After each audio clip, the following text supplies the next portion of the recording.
संतोष ही परम धन है। वामन भगवान याचकों को जो भिक्षा मांगते हैं उनको स्वयं इसकी शिक्षा दे रहे हैं कि भैया यजमान के पास जाओ, मांग भी सकते हो लेकिन संतोष रखना और समय पर ही मांगना। ऐसे नहीं सब समय झोली पसार के रखो, हर चीज का समय होता है। वामन भगवान शिक्षा दे रहे हैं। तो देखो हम तो हैं बड़े संतोषी,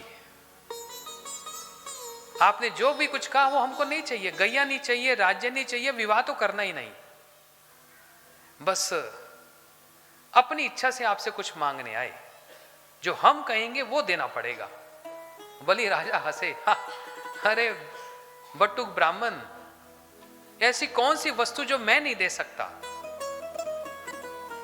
कैसी कौन सी वस्तु है, आप मांगिए। वामन भगवान ने कहा ना, ऐसे मैं नहीं मांगूंगा, संकल्प देकर देना पड़ेगा। क्यों? बाद में तुम पीछे हट गए तो वचन से। अब ये राम राज्य थोड़ी ना है कि रघुकुल रीत सदा चली आई, प्राण जाए पर वचन न जाए। ये तो रघुकुल की बात नहीं है। इसलिए आपको संकल्प देकर, बलि राजा ने कहा हम पर विश्वास नहीं है, होते ये हमने जानबूझ कर लगवाए, जो लोग सो जाए उनको जगाने के लिए।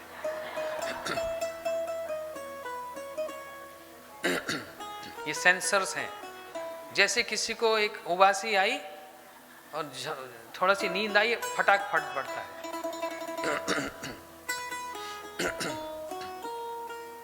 तो क्या बतला रहा था? क्या बतला रहा था? वचन चाहिए, विश्वास की बात तो अलग है, आपको संकल्प लेना पड़ेगा। बलि राजा ने कहा आप चिंता मत करो, आपको चाहिए क्या ये बतलाओ।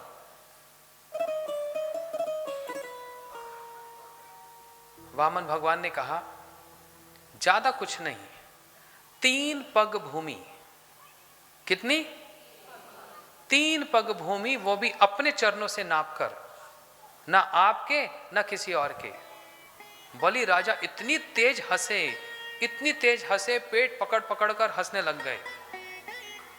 बोलते भाई जैसे बोने आप हो, बुद्धि भी ऐसी बोनी है। इतने बड़े राजा के पास 3 पग भूमि, अपने चरण देखे हैं? ऐसे छोटे छोटे 3 चरण, अरे खड़े भी नहीं हो पाओगे उसमें, बैठने की तो दूर की बात है। कैसे तुम इस 3 चरण भूमि मांगकर उसमें बैठ भी पाओगे? वामन भगवान ने फिर कहा मैं बड़ा संतोषी हूं, ज्यादा कुछ नहीं, 3 चरण भूमि चाहिए बस। अब संकल्प दे के देना पड़ेगा, मैंने पहले कह दिया था। होते अच्छा कोई बात नहीं, 3 पग भूमि के लिए भी संकल्प लेना पड़ेगा, कोई बात नहीं।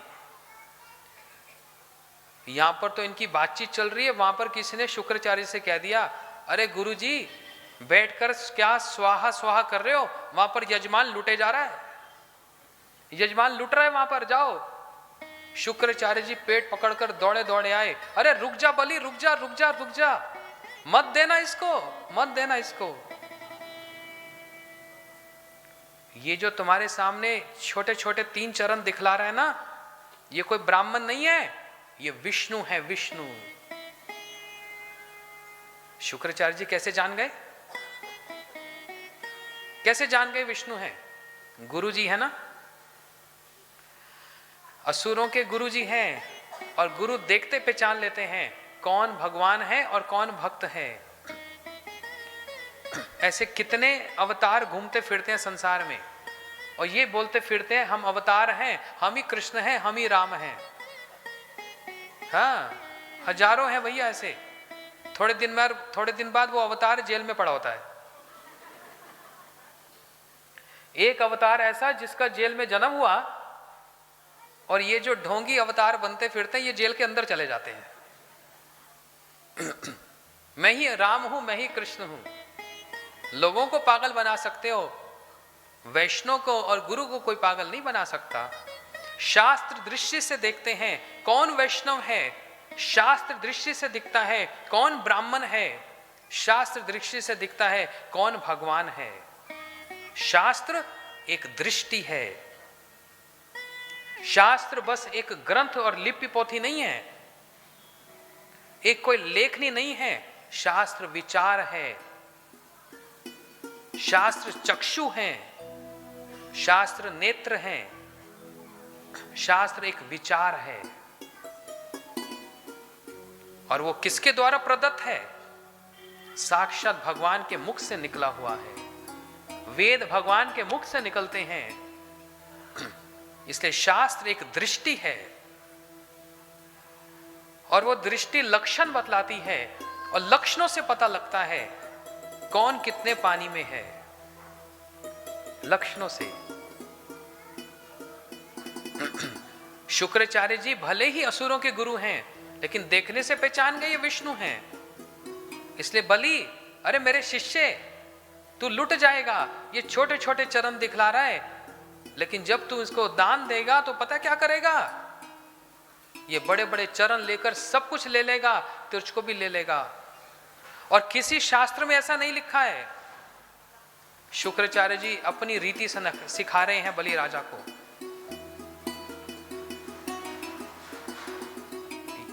ये सुनकर यजमान क्या करेगा? बलि राजा ने क्या किया? हाथ जोड़कर गुरुजी को प्रणाम किया। बोलते गुरुजी, मेरे को तो ये बात पता भी नहीं थी ये विष्णु है, मैं तो ब्राह्मण समझ रहा था, आपने आकर बतला दिया, अब तो बिल्कुल विश्वास हो गया। अब तो मैं दान जरूर दूंगा। आज मेरा इतना सौभाग्य कि मेरे यज्ञ में स्वयं श्री हरि, श्री प्रभु चल कर आए हैं और मुझसे कुछ मांग रहे हैं। मैं कितना अभागा होऊंगा, कितना दुर्भाग्यशाली होऊंगा यदि प्रभु मांग रहे हैं और मैं नहीं दूंगा तो। धिक्कार है मुझ पर यदि आज मैंने इनकी इच्छा पूर्ण ना की तो। धिक्कार है मुझ पर। अच्छा हुआ गुरुजी आपने बतला दिया, ये ईश्वर है, ये भगवान है। अहो भाग्य मेरा, अहो भाग्य। और वामन भगवान को बलि राजा प्रणाम कर रहे हैं। मैंने ऐसा कौन सा अच्छा कार्य किया, मेरी कौन सी ऐसी सुकृति थी, मेरी कौन सी ऐसी भक्ति थी कि आप स्वयं चलकर मेरे पास आए। संसार के लोग, ऋषि मुनि तपस्या करते करते थक जाते हैं, चलते चलते थक जाते हैं, कोई आपके चरणों तक नहीं पहुंच पाता, और वो चरण मुझ तक आए हैं आज। ओहो, आज मैं कितना प्रसन्न हूं, कितना मेरा सौभाग्य है। तो गुरुजी आप थोड़ा सा पीछे हट जाओ आज। आज आप बीच में मत आना। शुक्राचार्य ने कहा मेरी बात नहीं मानेगा तो शाप दे दूंगा।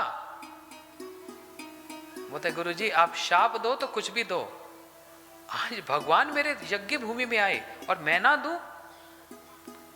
इससे पहले कोई और आकर बीच में कुछ बाधा डाल दे, कहीं मेरी पत्नी आ जाए, नहीं जी मैं कहां रहूंगी, राज्य आप दे दोगे, कहीं पुत्र आकर कुछ मांग ले, मैं तुरंत ही संकल्प लेता हूं। शुक्राचार्य जी ने कहा मैं तुझको शाप देता हूं, तू सारी संपत्ति से हीन हो जाएगा। बोलते गुरुजी आप एक क्या 100 शाप दे दो, आज मेरे को रोकने वाला कोई नहीं। जो कमंडल से जल लिया, शुक्राचार्य तो कमंडल के अंदर प्रवेश कर गए। बोलते पानी बाहर नहीं निकलने दूंगा। संकल्प लिया जाता है ना, हमारे यहां पर भी सुबह पूजन होता है, हमारे ब्राह्मण, हमारे पंडित जी सब संकल्प कराते हैं।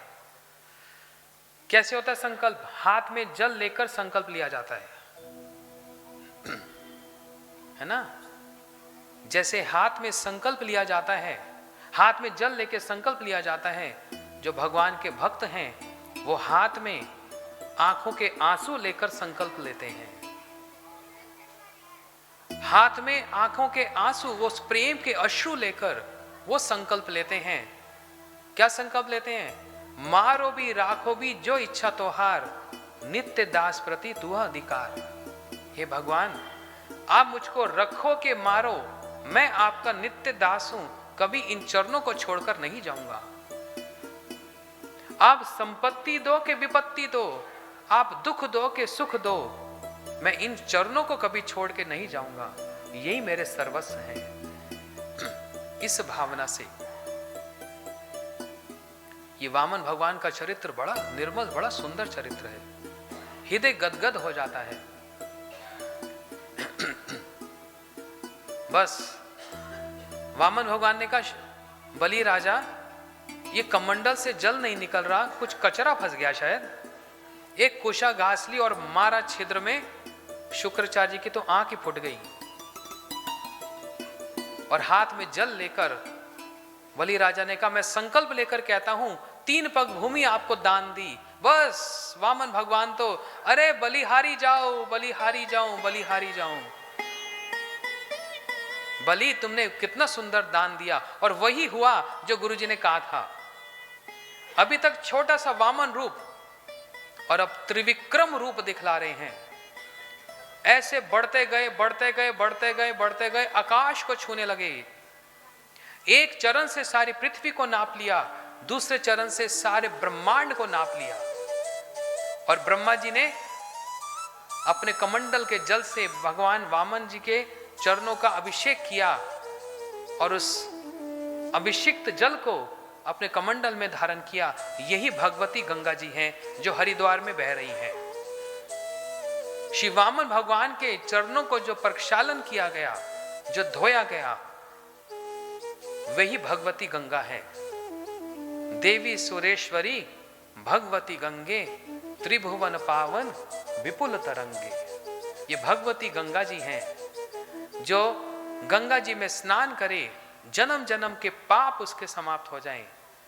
और यदि कोई गंगा जी में स्नान ना कर पाए और स्नान करते समय 5 बार भी गंगे गंगे गंगे गंगे गंगे कह के उनको आह्वान करे, तब भी गंगा स्नान का फल प्राप्त होता है। और अपने पंचपात्र में लोटे में जल लेकर भी गंगा जी को आह्वान किया जाता है। गंगे च यमुने च गोदावरी नर्मदे कावेरी सिंधु जलेस्मिन् कुरु। इन नदियों को आह्वान करके हर एक जल को है, इन नदियों को आह्वान किया जाता है। मंत्रों का ही तो खेल है, मंत्रों से ही आह्वान हो जाता है, बस मंत्र का ही खेल है। इस प्रकार वामन भगवान ने इतना बड़ा रूप दिखलाया और साथ ही साथ गरुड़ जी से कह दिया, गरुड़ ये बलि झूठा है, इसको बांध दे। गरुड़ जी ने नागपाश से बलि राजा को बांध दिया। भगवान ने कहा, बलि तू कितना झूठा है, तूने कहा था 3 पग भूमि दान दूंगा, 2 चरण से मैंने सारा कुछ नाप लिया, अब बता तीसरा चरण कहां रखूं? है कुछ देने को? बोल बोल, है कुछ देने को तेरे पास? भगवान सोचते हैं वो बड़े चतुर हैं, उनको ये नहीं पता उनके भक्त उनसे ज्यादा चतुर होते हैं। भगवान सोचते हैं मैं बड़ा चतुर हूं। वामन भगवान सोच रहे मैं चतुराई से सब कुछ ले लूंगा, लेकिन सब कुछ ले नहीं लिया, सब कुछ दे दिया। बल्कि ध्यान से सुनना, कह रहे हैं कि तीसरा चरण कहां रखूं? दूसरे चरण में, 2 चरण में मैंने सब कुछ ले लिया, बता तीसरा चरण कहां रखूं? तब बलि राजा ने हाथ जोड़कर कहा, हे भगवान, पदम तृतीयम कुरु से में निजम, अपना तीसरा चरण मेरे मस्तक पर धारण करो। जब वामन भगवान ने प्रश्न किया ना, बता तीसरा चरण कहां रखूं, तो बलि राजा ने प्रश्न किया और उत्तर दिया। बोलते एक बात बतलाइए प्रभु, दान बड़ा होता है कि दानी बड़ा होता है? भगवान ने कहा तो बड़ा आसान है, दानी बड़ा होता है, दान छोटा होता है। बोलते यही बात तो मैं आपको समझा रहा हूं। अभी तक मैंने आपको अपनी सारी संपत्ति का दान दिया, छोटी वस्तु का दान। अभी दानी तो बड़ा है, अभी दानी तो पड़ा है, इसलिए पदम तृतीयम कुरु से में निजम, अपना तीसरा चरण मेरे मस्तक पे धारण करो। श्री वामन भगवान तो बलि राजा के मस्तक पर अपने चरणों को रखा। बलि राजा को तो रोमांच हो गया, पुलक हो गया, असात्विक भाव आ गए, नेत्रों से अश्रु बहने लगे।